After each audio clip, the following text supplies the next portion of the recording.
এই তোমরা দুজন রেডি আছো না? আমি ভিডিও শুরু করলাম, তাড়াতাড়ি। আমার দল লাগতেছে, আমি ভিডিও বানাইতাম না। আমার ভিডিওটা বানাইতে মনটা চাইতেছে না। ওই তোমার আমি কইছি মে কণ্ঠে কথা কইতে।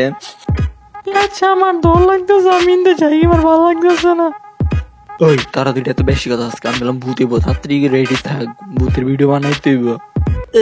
আমরা লড়াচড়া করতেছি না গে, এত আঁকা কি সময় নাই, ভূত আইতাছে, চুপ থাক। ওই তো বিষয় এটা কিরা? হায় হায়, এটা কিরা? হ্যাঁ আমরা নি কি করবো? এটা আবার কইতে এলো জিসানের বাচ্চা, তাড়াতাড়ি কিছু কর। ওরা জিগার বাড়ি কই? আমার সামনে তো ভাই দাঁড়ান দাঁড়ান দাঁড়ান, কেউ ভিডিওটা সেটা যায় না, লাস্ট কথাটা শোনার। ভিডিওটা কেমন হয়েছে কমেন্টে শুধু বললাম, ভিডিওটা কেমন হয়েছে একটা কমেন্ট হইলো কইরেন, একটা কমেন্ট হইলো কইরেন। আর ভিডিও যদি ভালো লেগেছে লাইক করে দেন, চ্যানেল করে দেন। বাই।